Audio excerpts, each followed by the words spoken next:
کون کہتا ہے کہ خواب سچ نہیں ہوتے؟ کون کہتا ہے کہ کہانیاں صرف کہانیوں میں اچھی لگتی ہیں؟ آج میں آپ سے ایک ایسی لڑکے کی کہانی شیئر کرنے جا رہی ہوں جس نے ہمیشہ سے تکلیف برداشت کی۔ اس کہانی کا میں ایک قصہ آج آپ کے ساتھ بیان کروں گی۔ ایک لڑکی جو ڈری سہمی رہنے والی، مایوس، بہت ڈر میں جینے والی لڑکی تھی۔ اس کے ایک سہیلی تھی، وہ دونوں ساتھ ہمیشہ رہتی تھیں۔ ایک شخص ان کے پاس آیا اور انہیں ایک بہت بڑا گھر جو ہے وہ انعام کے طور پر دے کر گیا۔ تقریباً کوئی رات کے 11 بج رہے ہوں گے۔ وہ آدمی جو تھا وہ اللہ جانے کی وہ کیا تھا، کوئی سایہ تھا، لیکن وہ دونوں جو تھی وہ نہایت ایک غریب خاندان سے تعلق رکھتی تھی۔ اب ان دونوں نے کہا کہ ہم جو ہے نا اپنے والدین کو ابھی نہیں بتائیں گے، پہلے ہم خود جا کے اس معاملے کی تصدیق کریں گے کہ واقعی ہمیں یہ سب گھر ملا ہے کہ نہیں۔ کچھ یوں ہوا، رات کے تقریباً 12 ساڑھے 12 بجے بنا بتائے وہ دونوں گھر سے نکل گئی اس بنگلے کی طرف۔ وہ اس بنگلے کے دروازے کے پاس جیسے ہی پہنچی، وہ بنگلہ کافی بڑا تھا لیکن اس کے آس پاس سناٹا، کوئی شخص موجود نہیں۔ وہ ریسیپشن پہ کافی دیر تک کھڑی رہی، آوازیں دیتی رہی لیکن کوئی نہیں آیا۔ 5 منٹ بعد وہاں پہ ایک شخص آیا جس نے صرف انہیں کہا کہ آج سے گھر آپ کا ہے، انہیں چابی دی اور وہ ادھر سے چلا گیا۔ اب وہ لوگ دیکھ کے اتنا خوش ہوئی کہ انہوں نے وہ چابی جو تھی اپنی جیب میں رکھی، انہوں نے کہا آؤ ہم ایک دفعہ اپنے گھر کو دیکھ لیں کہ ہمارا گھر جو ہے وہ کیسا ہے۔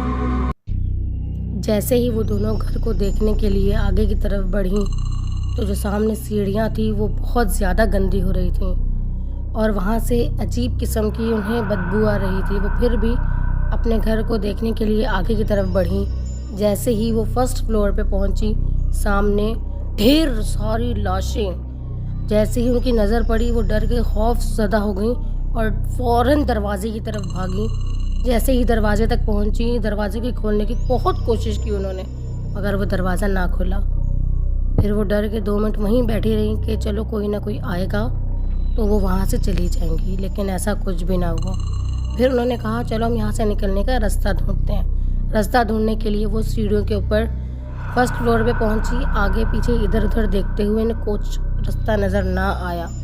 ایک کمرے میں دیکھا، وہاں ہی لاشیں، دوسرا کمرہ، پھر تیسرا، اسی طرح وہ 2nd فلور پہ گئیں۔ 2nd فلور پہ پہنچی تو وہاں بھی سیڑھیوں پہ لاشیں، سامنے گراؤنڈ پہ لاشیں، ہر کمرے میں چاروں طرف لاشیں ہی لاشیں، گلی سڑی بدبو آ رہی تھی وہاں سے۔ آہستہ آہستہ کر کے وہ اسی طرح اللہ کا نام لے کے 3rd فلور تک پہنچی۔ جیسے ہی وہ 3rd فلور پہ پہنچی تو انہیں وہاں سے ایک عورت کے لوری گانے کی آواز آنے لگی کہ جیسے کوئی بہت خوبصورت آواز میں لوری گا رہا ہو اور کسی کو سلانے کی کوشش کر رہا ہو۔ وہ آواز سن کر وہ دونوں تھوڑی مطمئن ہوئی کہ چلو کوئی تو ہے جو یہاں موجود ہے ان کے علاوہ۔ وہ آہستہ آہستہ اس آواز کی طرف آگے بڑھی۔